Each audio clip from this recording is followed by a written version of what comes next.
It was land that took them there that summer. They still owned a modest morsel of the island, but now somebody else required that morsel. The government required it, in fact, and proposed to buy it from them. The old man and the old woman thought that they ought to go take a look at this land of theirs. Negotiations might be more easily conducted, they suspected, face-to-face in Cantonese.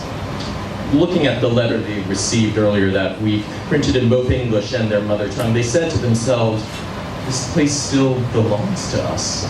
Can you believe it?" In 32 years, neither of them had been back to the island of their birth.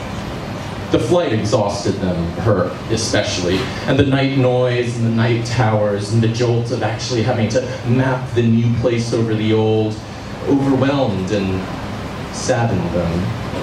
They had left for a good reason. Everybody else had gone too, of course. Their families were now scattered over the face of the earth, and his were almost entirely lost to him. He missed his brother very much, but did not particularly associate him with the island. They had last met in Toronto at a wedding, yes, a great celebration that had been swiftly followed, or so now it seemed, by an even greater divorce. His brother had danced, he remembered, smiling and shuffling over blue squares of light, an old man on the edge of a dance floor. He himself had been too tired to do anything but sit and watch. Now in their hotel room, while she slept, he could not. Weariness blended with excitement and a bewildering anxiety about the next day's meeting. Was the government going to treat them well? Was the proposed price for their land a fair one? What was a fair price nowadays? And what exactly was it that they were selling? For a while, the property had been rented out by a letting agency to students. But when the last ones went, the place had been forgotten. It lapsed into dereliction. Had the government inspected it at all? Or sent a bulldozer already? He closed his eyes for a moment, and there he was, standing in front of the great crushing wheel and the engine's filthy roar. He waved his finger and said, "You're trespassing." Several people, family members and friends, had volunteered views on these matters, but none had spoken very convincingly, and none had volunteered to join them on this journey home. Home. So that was what it was. Her home, really, he admitted, only his by inheritance and marriage. 10 years ago, one of his granddaughters, the backpacking one, had come through this part of the world. For her, the language, the people, the food, everything had proved to be acceptably new and alien and interesting. She told them all about it over one of her photo albums and mentioned a lot of baffling place names which they had to ask her to repeat, but turned out when she did say them again to be familiar names for familiar places. They had all agreed about the spectacular beauty of Van Lao Peninsula. She took out her next photo album full of her Indian adventures. They had all agreed about the spectacular beauty of Radhangar Beach. Memory jolted him.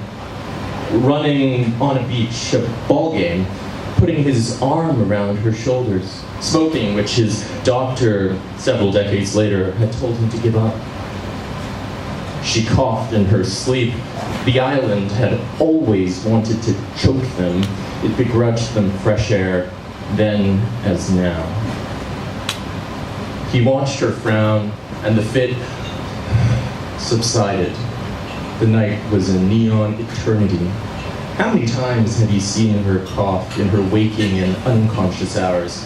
Even if she only coughed once each day and once each night of her married life, let us say, and allowing for the infrequent nights of separation due to business or family needs, that would still come to something like 2 coughs times 360 days and nights times 32 years, giving him a total of 23,040 coughs to listen to, all the nighttime ones in his left ear, and all the daytime ones in the living room, in the restaurant, in the house, but not in the same room as him, on the stairs, in the bath. up the road with the slumped weight of those heavy plastic shopping bags, seemingly summed up in one devastated but patient and hoarse little croak. Enough. He looked at his watch. He had changed it to reflect the time difference. Now he found himself looking again at it, as if for reassurance. In the morning, they went to the government building and waited in a waiting room. They spoke Cantonese to various officials, 3 in total. The woman who took their names and invited them to take a seat, the man who pointed them in the direction of the bathrooms, and then the other one who asked them to follow him into his office. His office was halfway down a long corridor of closed doors. As they followed him, they had to squeeze against the wall 3 times to make way for other silver-haired couples emerging from offices similar to the ones they were about to enter. It was the same each time. A door opened and into the corridor broke a weak light. Shadows briefly murmured together against the wall, and then the door shut and the shadows fled. Nobody spoke as they passed one another. Their official led them into his office and talked them through the documents they needed to sign. He spoke good English in response to their version of Cantonese, which had evolved some time ago into a unique offshoot of the language. Eventually, they shook hands and left. After lunch, their appetite quite used up already. They found themselves bereft of the energy the city seemed to demand of them. They slept on the hotel bed for a couple of hours. Then, washing his hands and his face, he said to her, "Shall we go see it?" In a red taxi, she looked out of her window while he looked out of his. They pooled their observations, pouncing on any sign of the city they had once known. It was a relief to see the remnants amid the new buildings.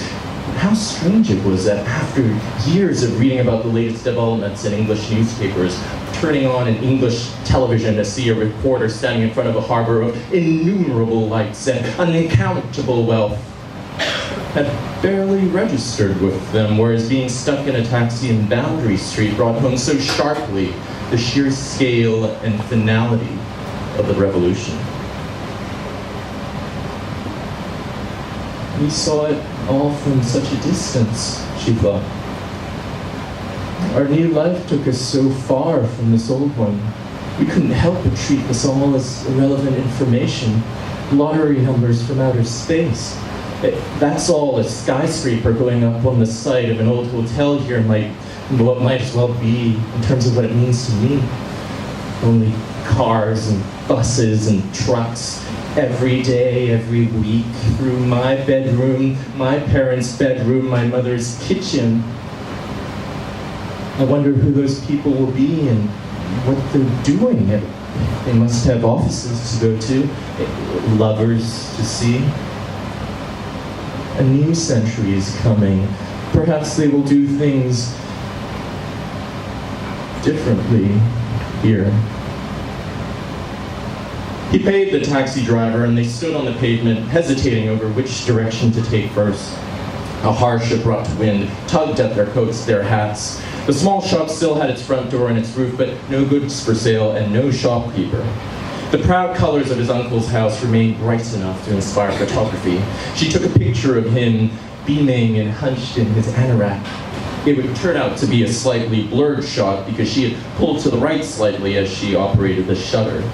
They turned the corner into a lane, passing only a teenager with a water bottle who ignored them as he slapped home in his sandals. The school had closed down, they saw. Its gates were padlocked. There had been a notice board on the wall, of which only the outline remained. He tried out his observations aloud, as if rehearsing his lines for their son or maybe one of their grandchildren, whoever would listen. He thought Beth would like to hear about it. She did not travel, but she was nice and very kind. She was studying French literature at a very good English university, he knew. In Cantonese, she could say, "Hello," and "Bye-bye." They came to the spot where they had first met. Nobody knew or would ever try to establish when exactly that had taken place, what the weather had been like, whether they had been children at the time, expected to play together, jostling and trying to impress one another. She pointed out where the fence had collapsed and that there was smashed glass on the doorstep. "Well, now that you are pregnant," he said at some later point in the same lane, "you can tell me what you think of my plan." What plan?"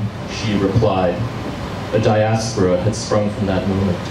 The house that creaked in the wind, a son who had been born and had always, he would say one day, for as long as he could remember, dreamt in English. Grandchildren had been born who spoke no Cantonese at all. A Cantonese restaurant had opened. He had learned how to clip on a bow tie.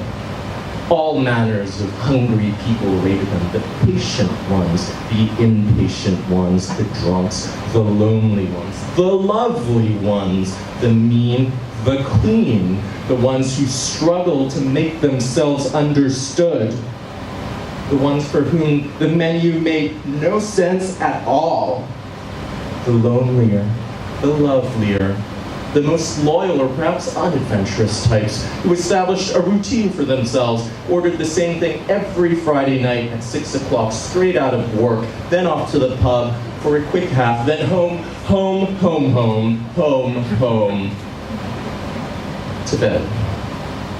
Let's see. If you ate the same meal every Friday night for 11 years, bar holiday periods and unexpected interruptions to the established routine, that would come out to something like 1 sweet and sour pork with rice times 50 weeks times 11 years, giving you a grand total of 550 virtually identical meals cooked in the same kitchen over the years by a total of 4 chefs only.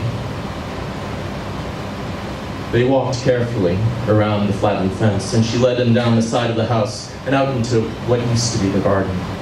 There they saw the remains of what had once been a flourishing tree, the tough hibiscus that had got lost on its way down to the beach, a tire, shocks of tall grass, patches of bare earth, a sundial smashed and lying on its side.